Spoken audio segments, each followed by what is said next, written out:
고대 그리스의 3대 철학자는 플라톤, 그의 스승 소크라테스, 또 그의 제자 아리스토텔레스입니다. 세 사람은 모두 아테네와 연이 닿아 있습니다. 소크라테스와 플라톤은 아테네에서 태어났고 아리스토텔레스는 아테네에서 공부한 후에 학생들을 가르쳤죠. 소크라테스는 후세에 아무런 저술을 남기지 않았고 학파도 이루지 않았습니다. 소크라테스의 생애와 사상은 플라톤과 소크라테스의 다른 제자 크세노폰을 통해 유추할 수 있는데요. 크세노폰은 장군이자 역사가 산문가입니다. 소크라테스는 세 사람 중에서 수학 분야에는 그다지 공헌을 하지 못했지만 두 제자가 평가하듯 논리학에서 귀납법과 일반 정의법이라는 두 개의 큰 성과를 올렸습니다. 소크라테스와 플라톤의 생애를 두고도 많은 사람들이 비교를 하는데요. 일단 플라톤은 권세 높은 가문 출신이었지만 소크라테스는 아버지가 조각공, 어머니가 산파였습니다. 소크라테스는 평범한 용모였지만 비범한 절제력을 지니고 있었습니다. 때론 말을 하다 문득 멈추고 생각에 빠지기도 했습니다. 소크라테스는 게다가 엄청난 술고래였죠.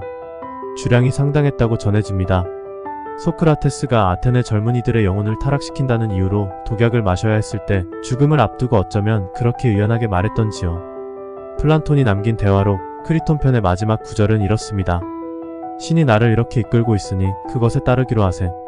소크라테스의 죽음에서 플라톤은 깊은 충격을 받았고 그 일로 플라톤은 정치에 대한 야망을 버리고 일생을 철학을 연구하며 보냈습니다. 플라톤이 평가하는 스승은 어떨까요? 내가 만났던 사람 중에서 가장 지혜롭고 공정하며 훌륭한 사람이다. 이 정도면 정말 최고의 찬사 아닐까요? 플라톤은 소크라테스가 이렇게 억울하게 죽음을 당한 뒤 아테네를 떠났고 이후 10년 동안이나 떠돌아다녔는데요. 소아시아, 이집트, 키레네, 남이타리아와 시칠리아 등지를 거쳤습니다. 그러면서 많은 수학자들을 만났고 그들에게 영향을 받아 수학을 연구했죠. 아테네로 돌아온 뒤 그는 오늘날 사립대학과 비슷한 아카데메이아를 세웠습니다. 교실과 식당, 강당, 정원과 기숙사가 딸린 아카데메이아의 교장이 되어 조수들과 함께 강의를 했습니다. 플라톤은 인생 후반기 40년을 이곳에서 보냈지요. 게다가 아카데메이아는 플라톤이 설립한 이후 900년간이나 유지되었습니다. 플라톤은 평생 36권의 책을 집필했는데 모두 대화체 형식입니다. 대부분이 정치와 윤리에 관한 문제이고 때로 형이상학과 신학을 다루기도 했습니다. 플라톤은 국가에서 모든 사람을 불문하고 자신의 재능을 드러낼 기회가 주어져야 한다고 주장합니다.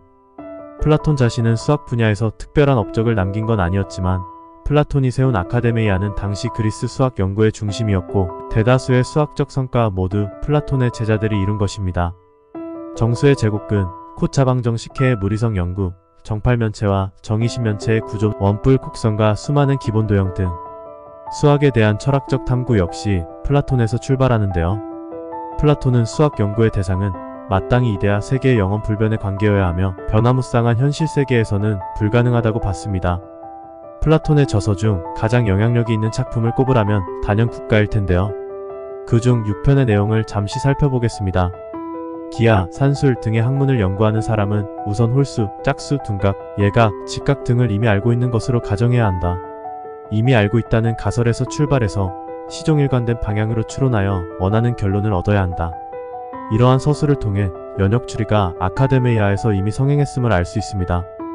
플라톤은 친구 결혼식에 참석했다가 조용히 휴식을 취했는데 그 길로 조용히 세상을 떠났습니다. 향년 80세였습니다. 아리스토텔레스는 17세가 되던 해에 플라톤의 아카데메이아에 입학해 꼬박 20년 동안 플라톤을 따라다녔습니다. 아리스토텔레스는 아카데메이아가 배출한 최고의 학생이었고 향후 고대 역사에서 가장 위대한 철학자, 과학자로 인정받았고 서양 문화의 성격과 내용에 깊은 영향을 주었습니다. 아리스토텔레스 역시 플라톤 사후에 여기저기 떠돌아다녔는데요. 소아시아의 아소스에서 3년, 그리스 레스보스 섬의 미틸리니에 정착해 학교를 세웠습니다. 42세가 되던 해에 마케도니아의 왕 필리포스 2세의 초청을 받고 13세의 왕자 알렉산드로스의 가정교사가 됩니다. 아리스토텔레스는 호머의 서사시 일리아스에 나오는 영웅의 모습 그대로 왕자에게 가르쳐서 그리스 문명의 최고 성과를 얻길 원했습니다. 이후에 이 왕자가 알렉산드로스 대왕이 되어 제국을 평정하는 이야기는 너무나도 유명한 이야기라 모두 알고 계실 거라 믿습니다. 철학 분야에서 아리스토텔레스가 이룬 가장 큰 업적은 형식 논리학을 세운 것입니다. 속칭 3단 논법이라는 논리체계인데 후에 사람들은 형식 논리학을 추리 연역의 준칙으로 여깁니다. 유클리드 기하학 역시 방법론의 기초를 아리스토텔레스의 형식 논리학에 닦아두었습니다. 아리스토텔레스의 작품 중에 시학이란 작품을 들어보셨을 텐데요. 이 책은 시를 쓰는 방법만 이야기하고 있는 것이 아닙니다.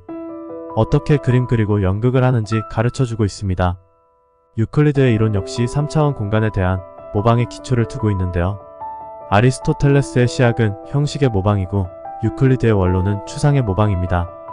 이 두 작품은 고대 세계의 문예 이론과 수학 이론을 가장 높은 수준에서 총결했다고 평가받고 있습니다.